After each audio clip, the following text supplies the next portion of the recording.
नमस्कार साथियों, PCS simplify channel पर आपका स्वागत है। जो हम लोग डेली ध्येय आईएएस के टेस्ट कर रहे हैं यूपी पीसीएस और आरओआर 2024 प्रीलिम के लिए, उसी में आज टेस्ट नंबर 7 है, ये सेकंड फेज का। और बता दें कि अगर आप चैनल पर नए हो तो चैनल को जरूर लाइक करिए, सब्सक्राइब करिए, शेयर करिए ताकि और भी लोग जुड़ सकें उस कार्यक्रम का लाभ ले सकें। और आप लोग टेलीग्राम लिंक से जुड़ जाइए, ठीक है। तो चलिए देख लेते हैं क्या है आज का टेस्ट नंबर 7 क्या है, देख लेते हैं। पहला प्रश्न है कि सूची 1 को सूची 2 से सुमिलित करें तथा नीचे दिए गए कूट की सहायता से सही उत्तर को चुनिए। तो एक और क्या दिया, एक और सूची दिया है, एक और सूची 2 दिया है, इसमें एक और वेद दिया है, एक और ब्राह्मण ग्रंथ दिया है। तो देखें तो ऋग्वेद किससे संबंधित है, तो ऋग्वेद देखें तो ऐतरेय ब्राह्मण से संबंधित है, ठीक है। यजुर्वेद किससे, तो यजुर्वेद सतपथ से, किससे तो सतपथ से, तो क्या हो जाएगा बी का 1 हो जाएगा। सामवेद किससे, तो सामवेद पंचवीस से, ठीक है, सामवेद पंचवीस से। अथर्ववेद किससे, तो अथर्ववेद गोपथ से, ठीक है। तो इस पर क्या हो जाएगा, देखें तो क्या हो जाएगा, ए का 3 बी का 1, ए का 3 बी का 1 और सी का क्या हो जाएगा, सी का 4 हो जाएगा और डी का 2 हो जाएगा। इस पर पहले क्या हो जाएगा, तो पहले का आंसर इसका देखें तो सी हो जाएगा, पहले का आंसर क्या हो जाएगा, तो सी हो जाएगा। और थोड़ा सा हम लोग जाने तो ऋग्वेद के बारे में थोड़ा सा जानते हैं। तो देखें तो ऋग्वेद में क्या है और कितने वेद हैं, पहले ये जान लेते हैं। तो देखें तो कुल 4 वेद हैं। कौन कौन से हैं, तो ऋग्वेद है, यजुर्वेद है, सामवेद है, अर्थवेद है। और इसको क्या कहा जाता है, तो इसको देखें तो इसको वेदों को, चारों वेदों को संहिता भी कहा जाता है, ठीक है, संहिता कहा जाता है। और देखें तो ऋग्वेद क्या है, तो ऋग्वेद किसे कहते हैं, तो ऋग्वेद में ऋचाओं के क्रमबद्ध ज्ञान के संग्रह को क्या कहा जाता है, तो इसको ऋग्वेद कहा जाता है, ठीक है। और इसमें कितने मंडल हैं, तो 10 मंडल हैं और 1028 सूक्त हैं। कितने, तो 1028 सूक्त हैं, ठीक है। और 10,462 इसमें ऋचाएँ हैं। और जो इसको पढ़ता है, ऋग्वेद को पढ़ता है, पाठकर्ता को क्या कहा जाता है, इसको जो है कि होत्री कहा जाता है, ठीक है, होत्री कहा जाता है। अब आगे देख लेते हैं, आगे क्या है, आगे है यजुर्वेद। यजुर्वेद तो यजुर्वेद क्या कहते हैं इसको, यजुर्वेद जो सस्वर पाठ पढ़ने वाले मंत्रों तथा बलि के समय अनुपालन के लिए नियमों का संकलन क्या कहलाता है, तो यजुर्वेद कहलाता है। और इसके पाठकर्ता को क्या कहते हैं, इसको अधर्व्यू कहा जाता है, क्या कहता है, अधर्व्यू कहा जाता है, ठीक है। और देखें तो ऋग्वेद में एक और फैक्ट था, ये बहुत पूछता है कि ऋग्वेद में इंद्र के लिए देखें तो कितना, 250 तथा अग्नि के लिए कितना, तो 200 ऋचाओं की रचना की गई है। और वही अब सामवेद में देख ले तो सामवेद क्या है, सामवेद क्या है, तो इसको साम का शाब्दिक अर्थ क्या होता है, देखें तो साम का शाब्दिक क्या होता है, तो गान होता है, ठीक है, गान होता है। और इसमें देखें तो यज्ञों के अवसर पर गाए जाने वाले ऋचाओं का संकलन होता है। और इसके पाठकर्ता क्या बोलते हैं, जिसको उद्रातु कहते हैं, क्या कहते हैं, उद्रात्री कहते हैं। और इसमें कितने सूक्त हैं, तो 1810 सूक्त हैं, ठीक है। अब आगे कौन सा है, तो अथर्ववेद है, अथर्ववेद है। अथर्ववेद में क्या है, तो इसको देखें तो कहते हैं लोग कि अथर्वा ऋषि द्वारा रचित इस वेद में कुल 731 मंत्र हैं और लगभग 6000 पद्य हैं, ठीक है। और देखें तो अथर्ववेद में क्या है, अथर्ववेद में सभा एवं समिति को, किसको, तो सभा एवं समिति को प्रजापति की 2 पुत्रियां कहा गया है, ठीक है। और सबसे प्राचीन वेद कौन सा है, तो सबसे प्राचीन वेद ऋग्वेद है। उसके बाद का वेद कौन सा है, तो ये अथर्ववेद है, ठीक है। तो आप लोग इतना तैयार रखिएगा। अब दूसरा प्रश्न देख लेते हैं क्या है। दूसरा प्रश्न है कि निम्नलिखित अवशेषों में कौन सा एक हड़प्पाकालीन स्थल लूथल से प्राप्त नहीं हुआ है, ठीक है। तो ए दिया है डाक यार्ड, बी दिया है फारस की मुहर, सी दिया है 3 युगल समाधियाँ, डी दिया है स्त्री के गर्भ से निकला हुआ पौधा। तो देखें तो लूथल ये कहाँ पर है, तो लूथल ये गुजरात में है, ठीक है, लूथल गुजरात में, ठीक है। तो ये हड़प्पाकालीन स्थल जो है कि लूथल कहाँ से क्या चीज़ें प्राप्त नहीं हुआ, तो स्त्री के गर्भ से निकलता हुआ पौधा ये प्राप्त नहीं हुआ है। बाकी अन्य तीनों चीज़ें कहाँ से मिला, तो ये लूथल से प्राप्त हुआ है। और लूथल का ऐसा स्थल है, तो ये हड़प्पाकालीन स्थल है, आप लोग ये भी ध्यान दीजिएगा। अब आगे देख लेते हैं क्या है प्रश्न तीसरा नंबर। जैन धर्म से संबंधित निम्नलिखित किस शब्द का आशय कर्म का जीवन की ओर प्रवाह कहलाता है। तो ए दिया है आश्रव, बी दिया है संबर, सी दिया है निर्जरा, डी दिया है बंधन। देखें तो ये जैन धर्म से संबंधित है, तो क्या है, ये कर्म का जीवन की ओर प्रवाह कहलाता है, क्या कहलाता है, तो ये आश्रव कहलाता है, कर्म के जीवन को प्रवाह। वही संबर क्या कहलाता है, तो ये जब कर्म का प्रवाह जीवन की ओर रुक जाए उसको संबर कहा जाएगा। वही निर्जरा क्या है, तो निर्जरा अवशिष्ट कर्म का जल जाना, ठीक है। बंधन क्या है, तो बंधन जो है कि कर्म का जीव के साथ संयुक्त हो जाना, ये सब क्या है, तो ये बंधन कहलाता है। अब आगे देख लेते हैं चौथा नंबर प्रश्न क्या है। और आप लोग कमेंट करिएगा कि जैन धर्म के संस्थापक कौन थे और जैन धर्म के जितने भी तीर्थंकर हुए उनको भी आप लोग कमेंट करिएगा, ठीक है। अब आगे देख लेते हैं क्या है प्रश्न। चौथा नंबर प्रश्न के निम्नलिखित कथनों में से कौन से सत्य हैं। चंद्रगुप्त मौर्य ने सेलुकस न्यूकेटर को 305 ईसा पूर्व में पराजित किया था। दूसरा है कि चंद्रगुप्त मौर्य ने दक्षिण भारत पर विजय प्राप्त नहीं की थी। तो देखें तो जो पहला कथन है सही दिया हुआ है, क्योंकि चंद्रगुप्त मौर्य ने सेल्यूकस निकेटर को 305 ईस्वी में पराजित किया था, तो ये सही दिया हुआ है। और चंद्रगुप्त मौर्य ने दक्षिण भारत पर विजय प्राप्त नहीं की थी, तो क्या हुआ है, क्या इसमें दिया है कि नहीं की थी, तो लेकिन क्या हुआ इसमें, चंद्रगुप्त मौर्य ने दक्षिण भारत पर विजय प्राप्त की थी। तो इस प्रकार ये जो है कि गलत दिया हुआ है, क्योंकि यहाँ पर नहीं दिया है, बल्कि ये दक्षिण भारत पर विजय प्राप्त किए थे चंद्रगुप्त मौर्य। और इसके विषय में जानकारी कहाँ से मिलती है, तो ये तमिल ग्रंथ आहनानूर एवं के अभिलेखों में मिलता है, ठीक है। और किस में मिलता है, तो मुरानानूर और आहनानूर में मिलता है, तमिल ग्रंथ में। अब आगे देख ले, तो इस पर क्या हो जाएगा, चौथे का ए हो जाएगा, आंसर इसका। अब आगे देखते हैं क्या है प्रश्न। 5 नंबर प्रश्न है कि निम्नलिखित में से कौन सा एक चोलों की द्वीपीय राजधानी था। सूती कपड़ों का बहुत बड़ा केंद्र था। ए दिया है पुहार, बी दिया है उरैयोर, सी दिया है मदुरई, डी दिया है कांची। देखें तो चोलों की द्वीपीय राजधानी था, सूती कपड़ों की सबसे बड़ा केंद्र कौन सा था, तो ये कौन सा था, तो ये उरैयूर था, ठीक है। और देखा है तो चोलों की प्रारंभिक राजधानी भी क्या थी, तो उत्तरी मन्नलूर थी। बाद में क्या हुआ, तो बाद में उरैयूर था। और तंजावुर भी इसके बाद से उरैयूर और तंजावुर भी इसकी राजधानी बनी चोल साम्राज्य की। और देखें तो उरैयूर में क्या होता, तो इसमें कपास के व्यापार के ये प्रसिद्ध था, ठीक है। और चोलों की द्वीपीय राजधानी भी यही थी, उरैयूर थी। अब आगे देख लेते हैं। और कपास के लिए, कपास का सूती कपड़ों का सबसे बड़ा केंद्र कौन सा था, तो उरैयूर था, ठीक है। अब आगे देख लेते हैं क्या है प्रश्न। 56वां प्रश्न के निम्नलिखित कथनों में से कौन से सत्य हैं। जौनपुर में स्वतंत्र सरकी राजवंश की स्थापना मलिक सरवर ने की थी। दूसरा है कि अटाला देवी मस्जिद का निर्माण हुसैन शाह सरकी ने करवाया था। तो देखें तो इसमें जो पहला कथन है सही दिया हुआ है कि जौनपुर में स्वतंत्र सरकी राजवंश की स्थापना मलिक सरवर ने की थी, ये सही दिया है। वही दूसरा है कि अटाला देवी मस्जिद का निर्माण हुसैन शाह सरकी ने करवाया था, तो ये गलत दिया हुआ है, क्योंकि किसने करवाया था, तो ये इब्राहिम शाह ने करवाया था। किसने करवाया था, तो ये इब्राहिम शाह ने करवाया था, ठीक है। कब, तो 1408 ईस्वी के लगभग कराया गया था। तो इस पर क्या हो जाएगा, दूसरा गलत है। तो 6वां क्या हो जाएगा, 6 नंबर का ये आंसर हो जाएगा, ये इसका आंसर हो जाएगा। आगे देख लेते हैं क्या है प्रश्न। 7वां प्रश्न है कि पंचतत्व का फारसी में अनुवाद यारे दानिश नाम से किसने किया था। तो ए दिया अबुल फजल, बी दिया है फैजी, सी दिया है मौलाना हुसैन फैज, डी दिया है हाजी इब्राहिम सर हिंदी। तो पंचतत्व का फारसी में अनुवाद किसने किया, तो मौलाना हुसैन फैज ने कराया था, ठीक है। तो 7वां क्या हो जाएगा, 7वें का सी हो जाएगा। और अबुल फजल ने क्या किया, तो अनवर ले सदात नामों से, तथा मौलाना हुसैन फैज ने क्या किया, तो ये यारे दानिश नाम से ये किया था अनुवाद पंचतत्व का। आगे देख लेते हैं क्या है प्रश्न। अकबर ने किस वर्ष महाजरनामा की घोषणा की थी। ए दिया है 1582, बी दिया है 1579, सी दिया है 1564, डी दिया है 1584। तो अकबर ने किस वर्ष किया था, तो महाजरनामा की घोषणा कब किया था, तो ये 1579 ईस्वी में किया था। तो क्या हो जाएगा, 8वें का बी हो जाएगा। और भी देखें तो जो अकबर के कुछ महत्वपूर्ण कार्य हैं ये भी देख लेते हैं कौन कौन से हैं। तो दास प्रथा का अंत कब होता है। दास प्रथा का अंत जो है कि 1562 में होता है। अकबर को हरम दल से मुक्ति कब मिलती है, तो 1562 में, ठीक है। जाजिया कर कब समाप्त होता है, तो 1564 में, ठीक है। इबादत खाने की स्थापना कब होती है, तो 1575 में। मजारी की घोषणा कब होती है, 1579 में। और दीन इलाही की स्थापना कब होता है, तो 1582 में, ठीक है। और इलाही संबत की शुरुआत कब होती है, तो 1583 में। राजधानी लाहौर स्थानांतरित कब होती है, तो 1585 में। आप लोग ये भी तैयार रखिएगा। और फतेहपुर सीकरी की स्थापना और राजधानी के आगरा से फतेहपुर के सीकरी का स्थानांतरण कब होता है, तो 1571 में। आप लोग ये भी तैयार रखिएगा, ठीक है। अब आगे देख लेते हैं क्या है प्रश्न।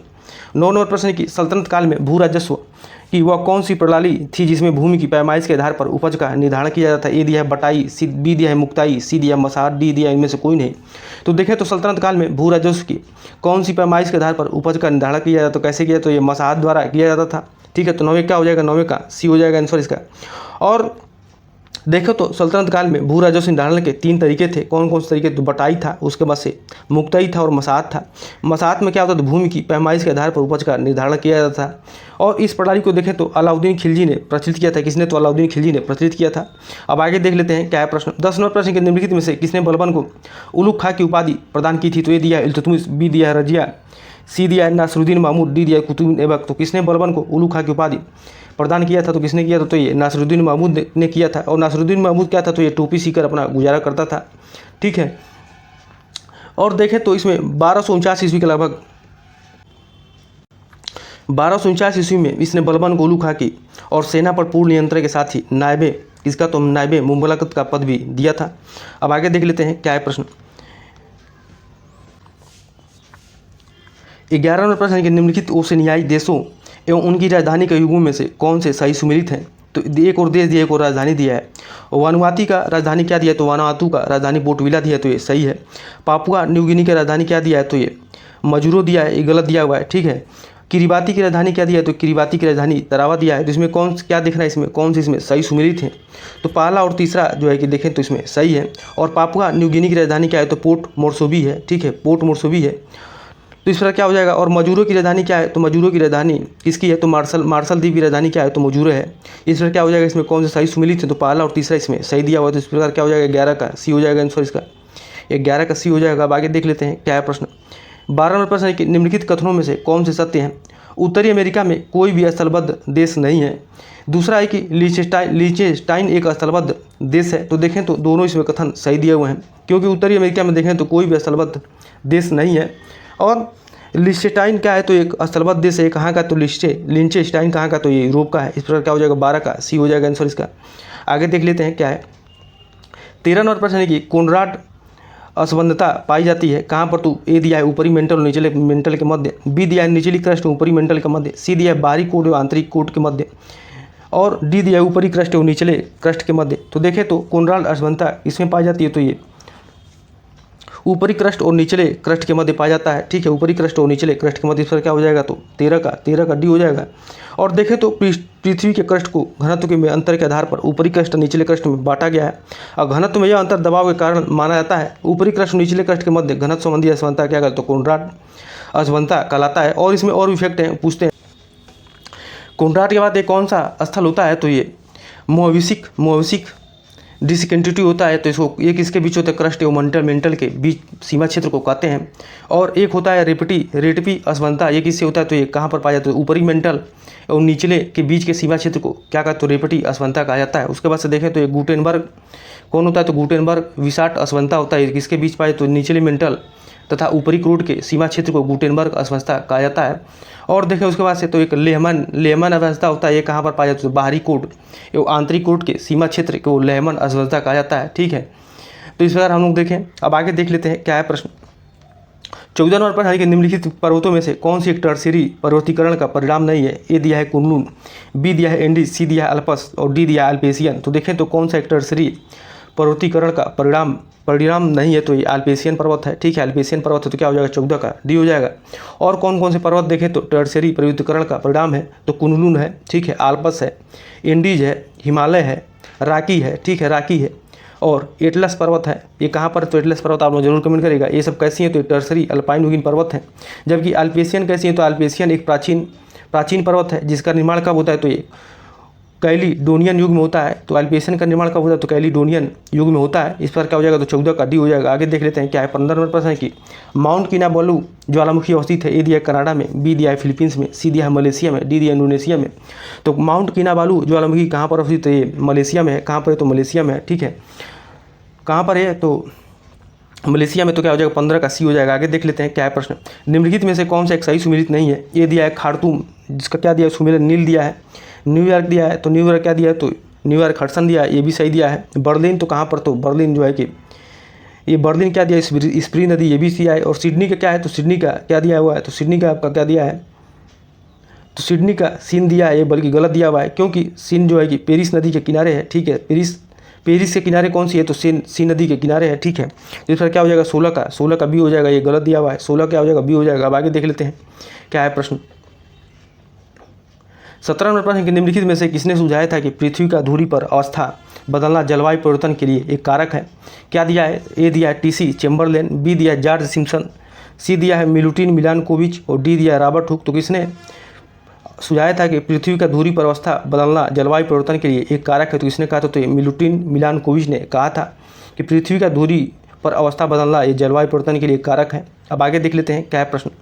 18 नंबर प्रश्न के निम्नलिखित युगों में से कौन सा एक सही सुमेलित नहीं है। ये दिया है बासेल 3 मानक, ये बैंकिंग दिया है, बी दिया है IMF विश्व बैंक अंग, सी दिया है करेंसी एवं फाइनेंस रिपोर्ट RBI, डी दिया है इनमें से सभी सही सुमेलित हैं। तो क्या देखना है इसमें कौन से सही सुमेलित नहीं है, तो देखें तो इसमें बासेल 3 मानक ये बैंकिंग से, तो ये सही दिया हुआ है। ठीक है, ये सही दिया है। IMF ये क्या दिया, तो ये विश्व बैंक का अंग, ये तो गलत दिया हुआ है, क्योंकि जो है कि IMF क्या है, तो ये विश्व बैंक का अंग ये नहीं है। ठीक है, विश्व बैंक का अंग नहीं है। और तो इस पर क्या हो जाएगा, ये गलत दिया हुआ है, ये सही नहीं दिया हुआ है। करेंसी ऑफ फाइनेंस रिपोर्ट ये सही दिया है RBI द्वारा। ठीक है, तो इस पर क्या हो जाएगा, तो 18 का बी हो जाएगा आंसर। आगे देख लेते हैं क्या है प्रश्न। 19 नंबर प्रश्न के निम्नलिखित में से कौन सा मानव विकास सूचकांक का तत्व नहीं है। ये दिया निर्धनता रेखा से नीचे के लोगों की संख्या, बी दिया है शिक्षा, सी दिया है जीवन प्रत्याशा और डी दिया है प्रति व्यक्ति आय। तो देखें तो मानव विकास सूचकांक का तत्व नहीं है, कौन सा नहीं है, तो ये निर्धनता रेखा से नीचे के लोगों की संख्या ये मानव विकास सूचकांक का तत्व नहीं है। और कौन कौन से, तो शिक्षा है, जीवन प्रत्याशा है और प्रति व्यक्ति आय है, ये तीनों है। ठीक है, तो अब आगे देख लेते हैं क्या है प्रश्न। 20 नंबर प्रश्न है कि सूची 1 को सूची 2 से सुमिलित करें तथा नीचे दिए कूट की सहायता से सही उत्तर को चुनिए। तो सूची 1 में क्या दिया है, जनसंख्या का महान विभाजन वर्ष ये कब होता है, तो जनसंख्या का महान विभाजन वर्ष होता है 1921 में। कब होता है, तो 1921 में। तो ये का क्या हो जाएगा, 31 हो जाएगा। फिर उसके बाद से क्या दिया, थोक मूल्य सूचकांक का आधार वर्ष कब आधार वर्ष क्या है, तो बी का क्या हो जाएगा, 1 हो जाएगा, 2011 से 12। सेल की स्थापना कब होता है, तो सेल का स्थापना 1974 में होता है। ठीक है, सेल का स्थापना 1974 में होता है। और सेबी की स्थापना वर्ष क्या होता है, तो 1988 होता है। तो क्या हो जाएगा इसका आंसर, तो ए का 3 हो जाएगा और ए का 3, बी का क्या हो जाएगा, बी का 1, ए का 3, बी का 1। और क्या हो जाएगा, सेल की स्थापना कब होता है, तो सेल की स्थापना होता है 1974 में। तो सी का 2 हो जाएगा और डी का क्या हो जाएगा, डी का 4 हो जाएगा। इस पर क्या हो जाएगा, तो 20 का इसका आंसर क्या हो जाएगा, तो 20 का सी हो जाएगा। ठीक है, अब आगे देख लेते हैं क्या है प्रश्न। 21 नंबर प्रश्न की सूची 1 को सूची 2 से सुमिलित करें तथा नीचे दिए कूट की सहायता से सही उत्तर को चुनिए। एक और सूची 1 दिया है, एक और सूची 2 दिया है, एक और समिति है, एक और उसके कार्य क्षेत्र दिए उनके। तो वांचू समिति किसके लिए था, तो वांचू समिति ये प्रत्यक्ष कर से संबंधित है। ठीक है, प्रत्यक्ष कर से संबंधित है। दंतेवाला समिति तो बेरोजगारी से। ठीक है, दंत समिति किससे, तो औद्योगिक लाइसेंस से। नरेश चंद समिति तो कारपोरेट गवर्नेंस से। इस पर क्या हो जाएगा, तो देखें तो इसका आंसर 21 का, 21 से क्या हो जाएगा, तो 21 का ए हो जाएगा। 21 का आंसर इसका क्या हो जाएगा, तो ए हो जाएगा। ठीक है, अब आगे देख लेते हैं क्या है प्रश्न। 22 नंबर प्रश्न है कि निम्नलिखित में से किस बजट को सनसेट बजट सिस्टम कहा जाता है। ठीक है, तो ए दिया है आम बजट, बी दिया निष्पादन बजट, सी दिया है आउटकम बजट, डी दिया है जीरो बेस बजट। तो किस बजट को प्रणाली को सनसेट बजट सिस्टम कहा जाता है, तो जीरो बेस बजट को क्या कहते हैं, तो सनसेट बजट सिस्टम कहा जाता है। ठीक है, और ये जीरो बेस बजट क्या होता है, तो ये प्रणाली क्या होती है, तो व्यय पर अंकुश लगाने की एक तार्किक प्रणाली है। इस प्रणाली में हर बार बिल्कुल नए सिरे से बजट तैयार की जाती है तथा विगत व्ययों को विचार का कोई आधार नहीं बनाया जाता है। और देखें तो विगत व्यय को भावी व्यय के लिए तर्क के रूप में स्वीकार नहीं किया जाता है।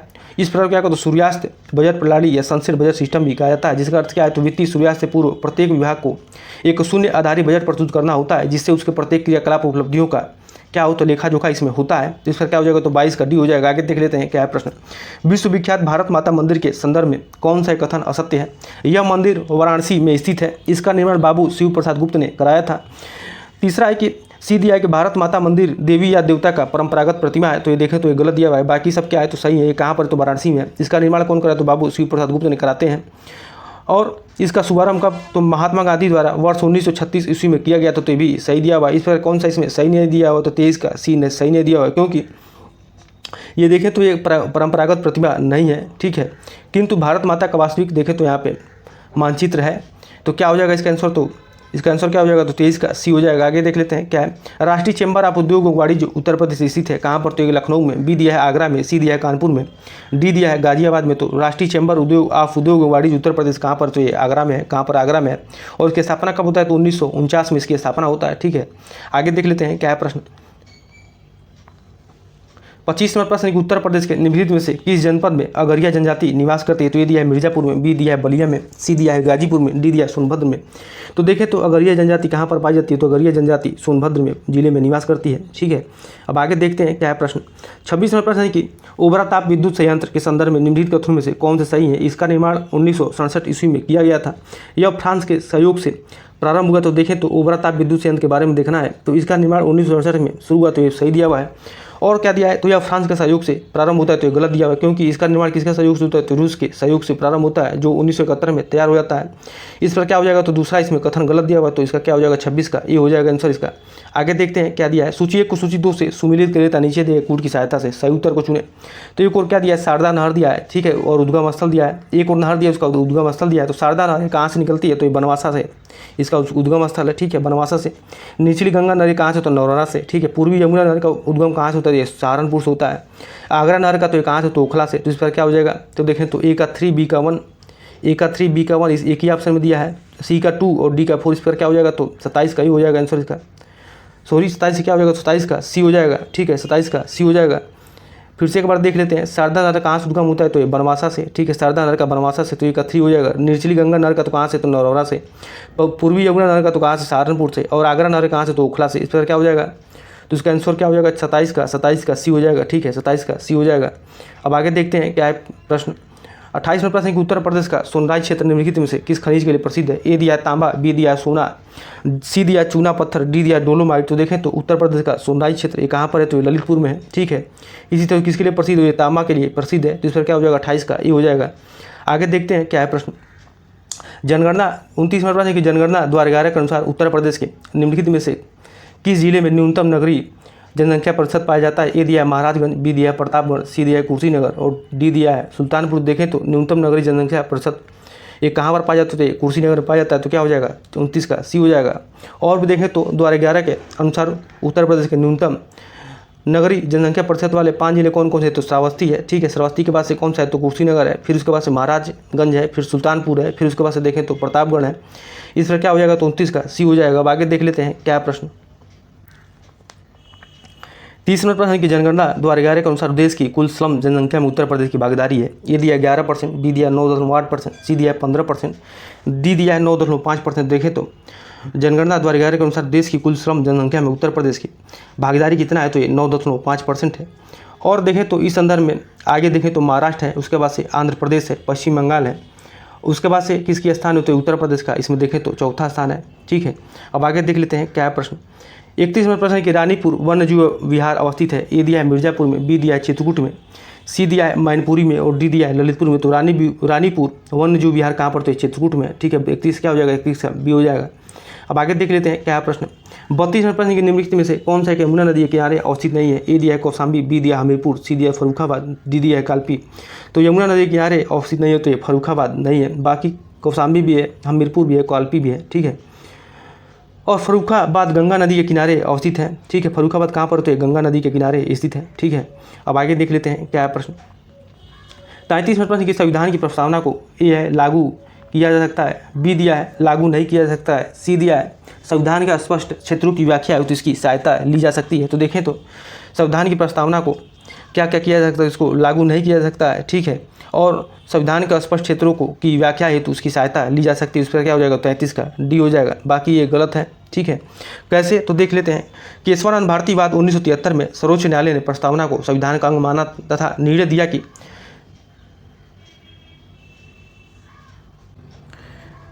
देख लेते हैं कि फिर से एक बार देख लेते हैं क्या दिया है। केशवानंद भारतीवाद 1973 में सर्वोच्च न्यायालय ने प्रस्तावना को संविधान का अंग माना तथा निर्णय दिया कि संविधान के स्पष्ट क्षेत्र की व्याख्या के लिए इसकी सहायता ली जा सकती है। प्रस्तावना या इसके किसी भाग का विधिक रूप से न्यायालय में परिवर्तित नहीं किया जा सकता है।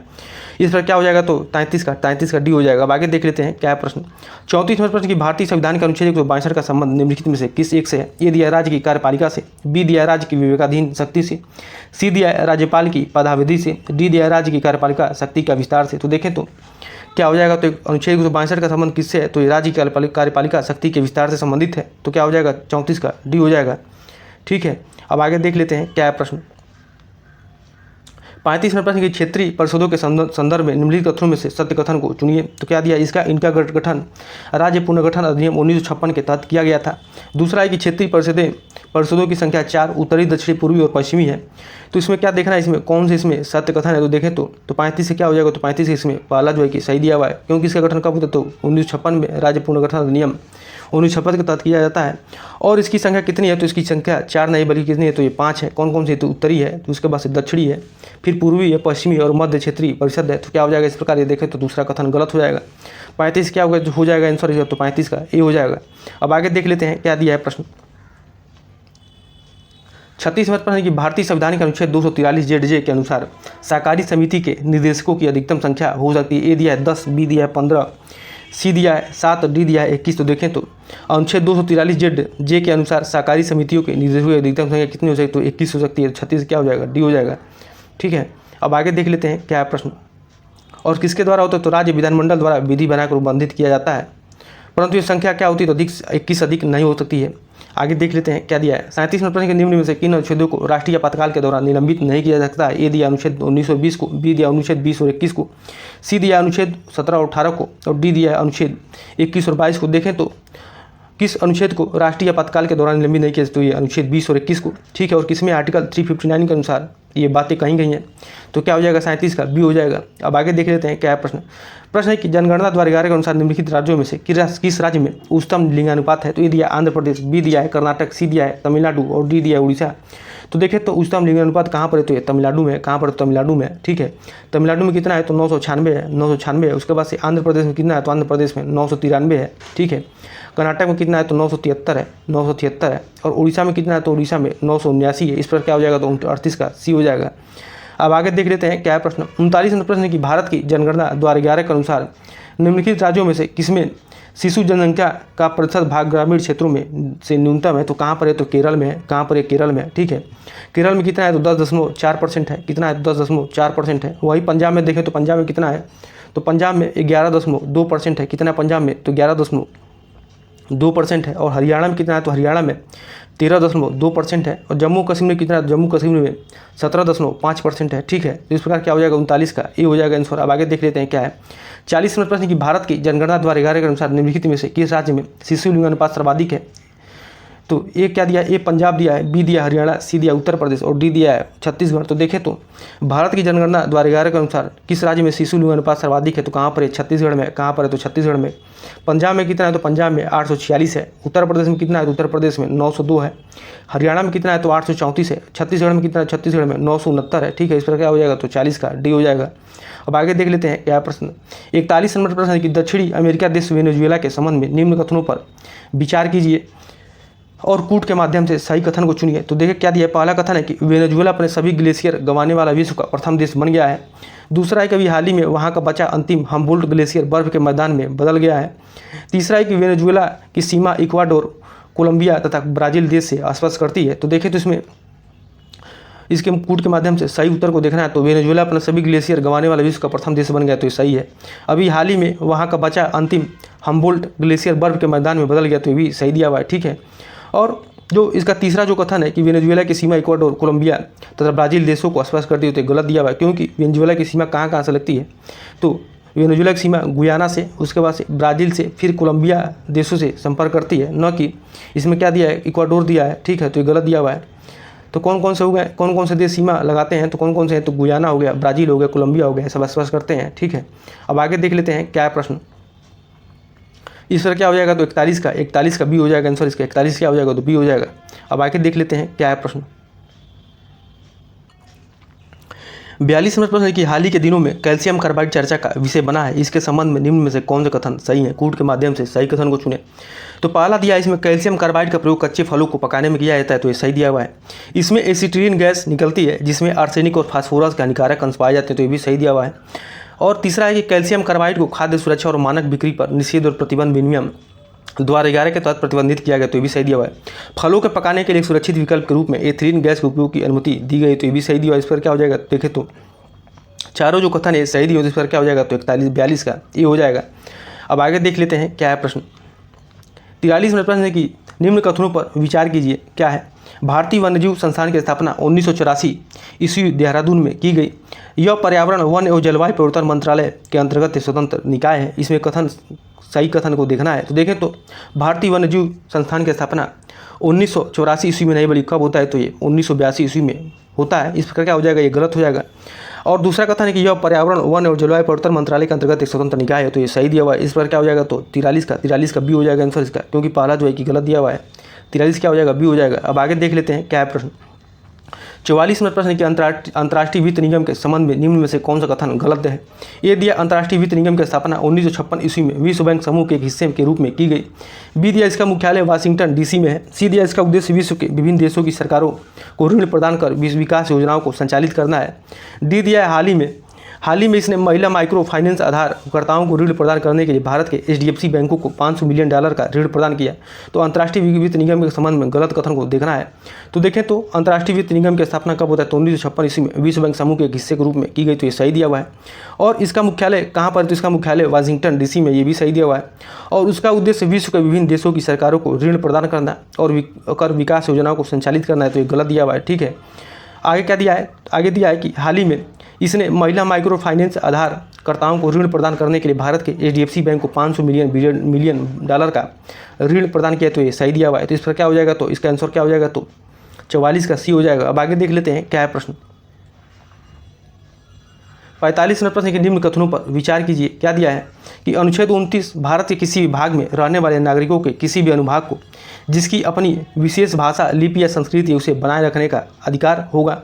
और दूसरा कथन है कि उच्चतम न्यायालय के अनुसार इस अनुच्छेद की व्यवस्था केवल अल्पसंख्यों के लिए ही नहीं बल्कि बहुसंख्यों के लिए भी है। तो देखें तो इसमें दोनों कथन सही दिए हुए हैं, ठीक है, दोनों कथन इसमें सही दिए हुए। तो क्या हो जाएगा 45 का सी हो जाएगा आंसर इसका। 45 क्या हो जाएगा तो सी हो जाएगा, ठीक है। अब आगे देख लेते हैं क्या है प्रश्न। 46 नंबर प्रश्न है कि अनुच्छेद 33 के संबंध में निम्न में से कौन से कथन सही नहीं है। क्या दिया है, कूट के माध्यम से सही उत्तर को चुने। तो दे दी पहला जो कथन दिया है कि अनुच्छेद 33 सशस्त्र बलों, अर्धसैनिक बलों, पुलिस वालों, खुफिया एजेंसियों एवं अन्य के मूल अधिकारों पर युक्त प्रतिबंध लगाने से संबंधित है। दूसरा कथन है कि अनुच्छेद 33 के अंतर्गत विधि निर्माण का अधिकार केवल संसद को है, न कि राज्य विधानमंडल को। इसमें सही नहीं, ये देखना है। और तीसरा कथन है कि इस तरह के संसद द्वारा बनाए गए कानून को किसी न्यायालय में किसी मूल अधिकार के उल्लंघन के संबंध में चुनौती दी जा सकती है। तो ये तीसरा जो कथन है जो गलत दिया हुआ है, ठीक है, क्योंकि चुनौती दी जा सकती है। इस पर क्या हो जाएगा तो इसका पहला, और इसमें क्या देखना है, इसमें कौन सा सही नहीं। तो इसमें तीसरा जो है कि कथन सही नहीं है, तो क्या हो जाएगा 46 का डी हो जाएगा, ठीक है। और थोड़ा इसके बारे में जाने तो हम लोग देखें तो अनुच्छेद 33 में क्या है, संसद को अधिकार देता है कि वह सशस्त्र बलों और अर्धसैनिक बलों, पुलिस बलों, खुफिया एजेंसियों एवं अन्य मूल अधिकारों पर युक्त प्रतिबंध लगा सके। और अनुच्छेद 33 के अंतर्गत विधि निर्माण का अधिकार देखा जाए तो सिर्फ संसद को है, न कि राज्य विधानमंडल को, ठीक है। और इसके साथ ही इस तरह के सांसद द्वारा बनाए गए कानून को किसी न्यायालय में किसी मूल अधिकार के उल्लंघन के संबंध में चुनौती नहीं दी जा सकती है, ठीक है। तो इस पर क्या हो जाएगा, तीसरा जो है कथन गलत दिया हुआ था। तब क्या हो जाएगा इसका आंसर तो 46 का डी हो जाएगा। अब आगे देख लेते हैं क्या दिया है प्रश्न है कि 7वें संविधान संशोधन अधिनियम 1956 के द्वारा कौन सा परिवर्तन नहीं किया गया है। तो ये दिया है राज्यों का 4 वर्गों में विभाजन समाप्त कर दिया गया। बी दिया है केंद्र शासित प्रदेशों में उच्च न्यायालय के न्याय क्षेत्र का विस्तार किया गया। सी दिया है 2 या 2 से अधिक राज्यों के बीच सामूहिक न्यायालय की स्थापना की व्यवस्था की गई। डी दिया उच्चतम न्यायालय में अतिरिक्त न्यायाधीश एवं कार्यकारी न्यायाधीश की नियुक्ति की व्यवस्था की गई। तो देखें तो इसमें कौन सा कथन इसमें सही नहीं है। तो देखें तो जो चौथा कथन है सही नहीं है, बाकी सब सही दिए हुए हैं। क्या दिए हैं देख लेते हैं। राज्यों का 4 वर्गों में विभाजन समाप्त कर दिया गया, तो ये सही दिया हुआ है। केंद्र शासित प्रदेशों में उच्च न्यायालय के न्याय क्षेत्र का विस्तार किया गया। और इसमें क्या किया गया, एक चीज़ तो राज्य को 4 वर्गों में विभाजन समाप्त कर दिया गया और उनके स्थान पर कितने तो 14 राज्य और 6 केंद्र शासित प्रदेशों को स्वीकृति दिया गया, ठीक है। तो इस प्रकार इसका आंसर क्या हो जाएगा तो 47 का क्या हो जाएगा तो 47 का डी हो जाएगा। 47 का डी हो जाएगा। अब आगे देख लेते हैं क्या है प्रश्न। 48वें प्रश्न की 74वें संविधान संशोधन के संबंध में कौन से कथन सही है, कूट के माध्यम से सही कथन को चुने। तो 74वें संविधान संशोधन अधिनियम 1992 द्वारा नगरीय शासन को संवैधानिक दर्जा दिया गया, ये सही दिया हुआ है, ठीक है, सही दिया हुआ है। और क्या दिया है, और दिया कि भारत में 7 प्रकार की शहरी स्थानीय व्यवस्था है, तो ये गलत दिया हुआ है, ठीक है। ये 7 प्रकार की व्यवस्था दिया हुआ है, तो ये गलत दिया हुआ है, क्योंकि भारत में देखें तो 8 प्रकार की कितने तो 8 प्रकार के शहरी नगरीय शासन है। कौन कौन से हैं, तो नगर निगम है, ठीक है, नगर निगम है, फिर उसके बाद नगर पालिका है, अनुसूचित क्षेत्र समिति है, शहरी क्षेत्र समिति है, छावनी बोर्ड है और टाउनशिप है, ठीक है, बंदरगाह न्यास और विशेष है, ठीक है, उद्देश्य के लिए गठित एजेंसी है। तो इस पर क्या हो जाएगा तो दूसरा कथन गलत हो जाएगा। फिर तीसरा दिया है केंद्रीय स्तर पर स्थानीय शासन का विषय भारत सरकार के 3 मंत्रालयों से संबंधित है, तो ये गलत दिया हुआ है, ठीक है, ये 3 मंत्रालयों से गलत दिया हुआ है। तो ये देखें तो ये सही है, ठीक है, ये सही है, 3 मंत्रालयों से संबंधित है। कौन कौन से मंत्रालय हैं, तो देखें तो आवास एवं शहरी मामलों के मंत्रालय हैं, उसके बाद से रक्षा मंत्रालय है, फिर उसके बाद से कैंटोनमेंट बोर्ड के मामले में है, और एक गृह मंत्रालय संघीय क्षेत्र के मामले हैं। जबकि अनुच्छेद 243 भाग के तहत एक वित्त आयोग की व्यवस्था की स्थापना की गई है, तो ये गलत दिया हुआ है, क्योंकि आर्टिकल किसमें तो आर्टिकल 243 एम में, किसमें तो 243 एम के तहत एक वित्त आयोग की व्यवस्था की गई। इस पर क्या हो जाएगा इसका आंसर, तो इस पर इसका आंसर क्या होगा तो 48 का सी हो जाएगा, 48 का सी हो जाएगा। अब आगे देख लेते हैं क्या है प्रश्न। 49वें प्रश्न की सूची 1 को सूची 2 से सुमिलित करें तथा नीचे दिए गए कूट की सहायता से सही उत्तर को चुनिए। तो एक और क्या दिया है, एक और अनुसूची दी है, एक और उसके विषय दिए हैं। तो देखें तो तृतीय अनुसूची में क्या है, तो तृतीय अनुसूची में क्या दिया है, तो तृतीय अनुसूची में क्या है, तो राज्य शपथ या प्रतिज्ञान के प्रारूप हैं। क्या है, शपथ या प्रतिज्ञान के प्रारूप हैं, तो क्या हो जाएगा ए का क्या हो जाएगा, तो ए का आपका ए का 2 हो जाएगा, ठीक है, ए का 2 हो जाएगा। उसके बाद से चतुर्थ अनुसूची में क्या है, तो चतुर्थ अनुसूची में क्या दिया है, तो चतुर्थ अनुसूची में राज्य क्षेत्र के लिए राज्यसभा में स्थानों का आवंटन है। 7वीं अनुसूची में क्या है, तो 7वीं अनुसूची में संसद और राज्य विधानमंडलों द्वारा बनाई जाने वाली विधियों का विषय की सूची है तो क्या हो जाएगा, तो सी का 4 हो जाएगा। और 8वीं अनुसूची में क्या है, तो भाषाएं हैं, तो क्या हो जाएगा इस प्रकार क्या हो जाएगा आंसर इसका। तो ए का क्या हो जाएगा, तो ए का 2 हो जाएगा, ए का 2 हो जाएगा। और बी का क्या हो जाएगा, तो बी का क्या हो जाएगा, बी का 3 हो जाएगा। और डी का क्या हो जाएगा, तो 1 हो जाएगा। इस प्रकार क्या हो जाएगा इसका आंसर, तो ए हो जाएगा। 49 नंबर का आंसर इसका क्या हो जाएगा, तो ए हो जाएगा। ठीक है, ए हो जाएगा। अब आगे देख लेते हैं क्या है प्रश्न। 50 नंबर प्रश्न के निम्न में से कौन सा कथन सही नहीं है। ए दिया, भारतीय संविधान में केंद्र द्वारा राज्यपालों की नियुक्ति की व्यवस्था कनाडा के संविधान से लिया गया है। दूसरा है कि व्यापार, वाणिज्य और समागम की स्वतंत्रता जापान के संविधान से ग्रहण किया गया है। ठीक है, और तीसरा क्या दिया है, सी दिया है कि भारतीय राज्यों का संघ की संकल्पना ब्रिटिश नॉर्थ अमेरिका एक्ट से प्रेरित है। डी दिया, उद्देशिका की भाषा ऑस्ट्रेलिया के संविधान से है। तो देखें इसमें कौन सा सही नहीं है, ये देखना है। तो देखें तो भारतीय संविधान में केंद्र द्वारा राज्यपालों की नियुक्ति की व्यवस्था कनाडा के संविधान से लिया गया है, तो ये सही दिया हुआ है। व्यापार, वाणिज्य और समागम की स्वतंत्रता जापान के संविधान से ग्रहण किया गया, तो ये गलत दिया हुआ है। कहाँ से लिया गया, तो ये ऑस्ट्रेलिया से ग्रहण किया गया है। जबकि भारतीय राज्यों का संघ की संकल्पना ब्रिटिश अमेरिका एक्ट से प्रेरित होते हैं, सही दिया हुआ है। और उद्देशिका की भाषा ऑस्ट्रेलिया के संविधान से ग्रहण किया गया, तो ये भी सही दिया हुआ है। इस पर क्या हो जाएगा इसका आंसर, तो इसका आंसर क्या हो जाएगा, तो 50 का बी हो जाएगा, 50 का बी हो जाएगा। ये सही नहीं दिया हुआ है। अब आगे देख लेते हैं क्या है प्रश्न। 51 नंबर प्रश्न की विधान परिषदों के सदस्यों के निर्वाचन के संबंध में निम्न में से कौन सा कथन सही नहीं है। क्या दिया है देख लेते हैं। ये दिया है कि 1/3 सदस्य स्थानीय निकायों जैसे नगर पालिका, जिला बोर्ड आदि के द्वारा चुने जाते हैं। बी दिया 1/12 सदस्यों को राज्य में रह रहे 3 वर्ष या स्नातक निर्वाचित करते हैं। सी दिया 1/3 सदस्यों का चुनाव विधानसभा के सदस्यों द्वारा किया जाता है। डी दिया 1/12 सदस्यों का निर्वाचन 3 वर्ष से अध्यापन कर रहे लोग चुनते हैं, जिससे सभी अध्यापक शामिल हो सकते हैं। तो देखें तो ये गलत कथन दिया हुआ है, क्योंकि इसमें क्या है, तो 1/12 सदस्यों के निर्वाचन में 3 वर्ष से अध्यापन कर रहे लोग चुनते हैं, लेकिन यह अध्यापक माध्यमिक स्कूलों से कम नहीं होने चाहिए। तो इस प्रकार देखें तो ये तीसरा जो है कथन गलत दिया हुआ। बाकी जो है कथन इसमें देखें तो सही है। क्या क्या है कि 1/3 सदस्य स्थानीय निकाय जैसे नगर पालिका है, जिला बोर्ड आदि के द्वारा चुने जाते हैं, तो ये सही दिया हुआ है। और 1/12 सदस्यों में रह रहे 3 वर्ष स्नातक निर्वाचित करते हैं, ये भी सही दिया है। और 1/3 सदस्यों का चुनाव विधानसभा के सदस्यों द्वारा किया जाता है, तो ये भी सही दिया हुआ है। ठीक है, इस पर क्या हो जाएगा, इसका आंसर क्या हो जाएगा, तो 51 का डी हो जाएगा। और देखें तो इसके बारे में थोड़ा सा और जान लेते हैं हम लोग। तो देखें तो वर्तमान में भारत में केवल 6 राज्यों में विधान परिषद है, और विधान परिषद में अधिकतम संख्या विधानसभा की 1/3 यानी और न्यूनतम कितना होना चाहिए, 40 निश्चित किया गया है। ठीक है, और विधान परिषद में कुल सदस्यों में से कितने क्या होने चाहिए, क्या टर्म 1/3 सदस्य स्थानीय निकायों जैसे नगर पालिका है, जिला बोर्ड आदि के द्वारा चुने जाएंगे। और क्या बातें कहेंगे कि 1/12 सदस्यों को राज्य में रह 3 वर्ष में स्नातक निर्वाचित करते हैं, और 1/3 सदस्यों का चुनाव विधानसभा के सदस्यों द्वारा किया जाता है, और 1/6 सदस्यों का राज्यपाल द्वारा नामित किया जाता है। इस प्रकार क्या हो जाएगा, तो 51 का देखें तो 51 का डी हो जाएगा। ठीक है, अब आगे देख लेते हैं क्या प्रश्न। 52 नंबर प्रश्न की जिला न्यायाधीश नियुक्त होने के लिए निम्न में से कौन सी योग्यताएं होनी चाहिए। पहला दिया कि वह केंद्र या राज्य सरकार से किसी सरकारी सेवा में कार्यरत न हो। ठीक है, दूसरा है कि उसमें कम से कम 10 वर्ष का अधिवक्ता का अनुभव हो। तीसरा है कि उच्च न्यायालय ने उसकी नियुक्ति की सिफारिश की हो। तो देखें तो जो पहला कथन है कि वह केंद्र या राज्य सरकार में किसी सरकारी सेवा में कार्यरत न हो, तो ये सही दिया हुआ है। और उसमें कम से कम 10 वर्ष का अधिवक्ता का अनुभव हो, तो ये गलत दिया हुआ है। ठीक है, ये गलत दिया हुआ है। कितना, तो 10 वर्ष नहीं बल्कि कितना, तो 7 वर्ष का अनुभव हो। ठीक है, आगे है कि उच्च न्यायालय ने उसकी नियुक्ति की सिफारिश की हो, तो ये भी सही दिया। इस पर क्या हो जाएगा, तो 1 और 3 इसका सही दिया हुआ है। तो क्या हो जाएगा इसका आंसर, तो 52 का सी हो जाएगा। 52 क्या हो जाएगा, तो 52 का सी हो जाएगा। अब आगे देख लेते हैं क्या है प्रश्न। 53 नंबर प्रश्न के निम्न में से किन संशोधनों के लिए संसद के विशेष बहुमत के साथ साथ आधे राज्यों की स्वीकृति की आवश्यक है। तो ए दिया राष्ट्रपति के निर्वाचन उसकी प्रक्रिया, बी दिया केंद्र राज्यों के बीच विधायी शक्तियों का विभाजन, सी दिया संसद में राज्यों का प्रतिनिधित्व, डी दिया है उपयुक्त सभी। तो देखें तो इसमें जो है कि तीनों कथन जो उपयुक्त दिए हुए हैं सही हैं।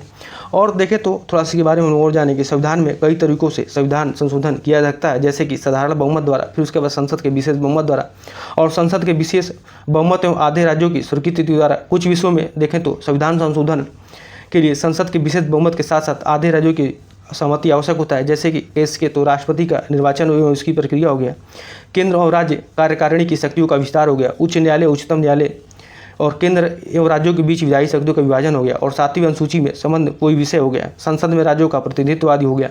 ठीक है, तो अब आगे देख लेते हैं क्या हो जाएगा, 53 का डी हो जाएगा। चौथा प्रश्न है कि 54 नंबर प्रश्न है कि प्रियांश के संबंध में कौन सा कथन सही है। ये दिया है कि यह ऐसे रोग संक्रामक कारक हैं जिनमें केवल प्रोटीन होता है तथा न्यूक्लिक अम्ल का अभाव पाया जाता है। बी दिया है कि ये ऐसे रोग संक्रामक हैं जो न्यूक्लियोप्रोटीन के बने हैं। सी दिया यह एक प्रकार के क्रिस्टल होते हैं। डी दिया यह ऐसे रोग संक्रामक हैं जो केवल प्रोटीन के बने होते हैं और साथ ही न्यूक्लिक अम्ल उपस्थित होते हैं। तो देखें तो क्या हो जाएगा, इसका आंसर क्या हो जाएगा, तो कौन सा कथन इसमें सही है, तो ये एक कथन इसमें सही है। ये ऐसे रोग संक्रामक कारक हैं जिनमें केवल प्रोटीन होता है और न्यूक्लिक अम्ल का ये अभाव पाया जाता है। और इसकी खोज कौन करते हैं, तो इसकी खोज स्टैनले पुर्सिनर ने किया था, ठीक है। और इन प्रोटीनों में क्या होता है, तो क्रमांकों कारकों में गुणांक की व संक्रमित करने की क्षमता होती है, ठीक है, क्षमता होती है। इस पर क्या हो जाएगा, 54 का ए हो जाएगा। अब आगे देख लेते हैं क्या है प्रश्न।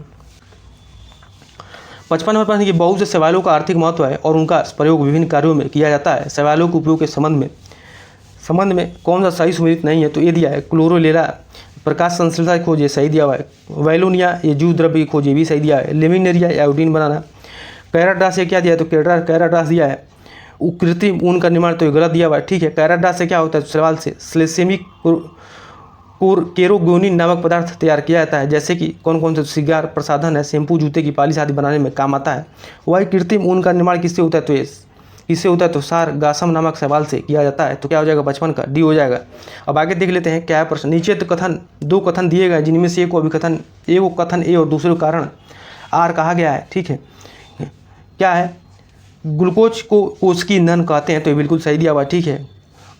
कारण क्या है कि पचे हुए पोषक पदार्थों के क्रमिक ऑक्सीकरण विघटन के लिए कोशिकाएं मुख्यतः ग्लूकोज का उपयोग करती हैं, तो ये भी सही दिया हुआ। तो क्या हो जाएगा इसका आंसर, तो 56 का ही हो जाएगा, ठीक है, 56 का ही हो जाएगा। अब आगे देख लेते हैं क्या है प्रश्न। 57 प्रश्न के निम्न में से कौन से कार्य थायराइड हार्मोन द्वारा संपादित किए जाते हैं, कूट के माध्यम से, सही उत्तर को चुने। तो पहला दिया थायरोक्सिन सभी उपाचय क्रियाओं की गति का नियंत्रण करता है, ठीक है। दूसरा दिया कि यह शरीर की सामान्य वृद्धि विशेषतः हड्डियों, बालों इत्यादि के विकास के लिए अनिवार्य है।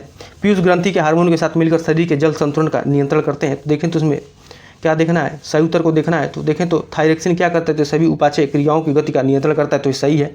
यह शरीर की सामान्य वृद्धि विशेषतः हड्डियों, बाल इत्यादि के विकास के लिए अनिवार्य, तो ये भी सही दिया। और पीयूष ग्रंथि के हार्मोन के साथ मिलकर शरीर के जल संतुलन का नियंत्रण करता है, तो ये भी सही दिया। इस पर क्या हो जाएगा, तो इसका आंसर तो 57 का डी हो जाएगा, ठीक है, 57 का डी हो जाएगा। अब आगे देख लेते हैं क्या है प्रश्न। 58 प्रश्न की जब एड्स वायरस हमारे शरीर के संपर्क में आता है तो इनका मुकाबला सबसे पहले कौन करता है। तो ए दिया है T8 लिम्फोसाइट, बी दिया है T4 लिम्फोसाइट, सी दिया है बी लिम्फोसाइट, डी दिया है इओसिनोफिल। तो देखें तो जब एड्स वायरस हमारे शरीर के संपर्क में आता है तो इसका मुकाबला सबसे पहले कौन करता है, तो T4 लिम्फोसाइट करता है, ठीक है। और देखें तो क्या होता है, टी लिम्फोसाइट के साथ T8 लिम्फोसाइट वायरस को टुकड़ों में तोड़ने की क्षमता रखती है, परंतु महत्वपूर्ण तथ्य यह है कि T8 और बी लिम्फोसाइट क्या करते हैं, इसको पता ही नहीं चल पाता है कि संक्रमण हुआ है। ऐसा इसलिए कि वायरस T4 लिम्फोसाइट की इंटरल्यूकिन बनाने की क्षमता ही नष्ट कर देता है और यही पदार्थ है कि T8 और बी लिम्फोसाइट को वायरस आने की सूचना देती है। तो क्या हो जाएगा, 58 का बी हो जाएगा। अब आगे देख लेते हैं क्या है प्रश्न। 59 प्रश्न की सूची 1 को सूची 2 से सुमिलित किया नीचे दिए कूट की सहायता से, सही उत्तर को चुनिए। एक और लवण दिया, एक और उसके प्रयोग दिए हैं। तो पोटेशियम नाइट्रेट का उपयोग किसमें होता है, तो पोटेशियम नाइट्रेट का उपयोग किसमें होता है, तो ये विस्फोटक व आतिशबाजी में होता है, ठीक है, पोटेशियम नाइट्रेट का। तो ये का क्या हो जाएगा, तो ए का 3 हो जाएगा। उसके बाद से क्या दिया, बिरंजक चूर्ण दिया, तो बिरंजक चूर्ण का प्रयोग किसमें होता है, तो बिरंजक चूर्ण का प्रयोग कीटाणुनाशक में होता है, ठीक है। सोडियम कार्बोनेट का प्रयोग किसमें होता है, सोडियम कार्बोनेट का उपयोग किसमें होता है, कागज व कांच निर्माण में होता है। वही सोडियम हाइड्रोक्साइड का निर्माण किसमें, तो साबुन व अपमार्जक बनाने में होता है। जिस पर क्या हो जाएगा इसका आंसर, तो 59 का ए हो जाएगा, ठीक है, 59 का ए हो जाएगा। अब आगे देख लेते हैं क्या प्रश्न। 60 नंबर प्रश्न की अप्रैल 2024 में भारत की पहली स्वदेशी gene therapy CAR T cell therapy का शुभारंभ किया गया। इसके संबंध में कौन सा कथन सही नहीं है, ठीक है। तो क्या है दिया है, पहला ये दिया है कि इसे भारतीय प्रौद्योगिकी संस्थान मुंबई और टाटा मेमोरियल अस्पताल के समन्वय में से विकसित किया गया, तो ये सही दिया हुआ है। इसका शुभारंभ प्रधानमंत्री नरेंद्र मोदी ने किया, तो ये गलत दिया हुआ है, क्योंकि इसका शुभारंभ किसने किया, तो राष्ट्रपति द्रौपदी मुर्मू ने किया, ठीक है। और CAR T सेल थेरेपी से तात्पर्य chimeric antigen receptor T cell therapy है, ये सही दिया हुआ है। यह एक प्रकार की कैंसर इम्यूनोथेरेपी है जो कैंसर कोशिकाओं का पता लगाने और नष्ट करने की क्षमता बढ़ाने के लिए रोगी की स्वयं की T कोशिकाओं का उपयोग करती है। तो आप आज हम लोग तब इतना तक ही प्रश्न देखते हैं, चूँकि वीडियो लंबा हो जाएगा, ठीक है। तो आज के लिए इतना ही, और आप लोगों को अच्छा लगे तो ज़्यादा लाइक करिए, शेयर करिए, सब्सक्राइब करिए, ताकि और भी लोग जुड़ सकें उस कार्यक्रम का लाभ ले सकें। तो आज के लिए इतना ही, बहुत बहुत धन्यवाद।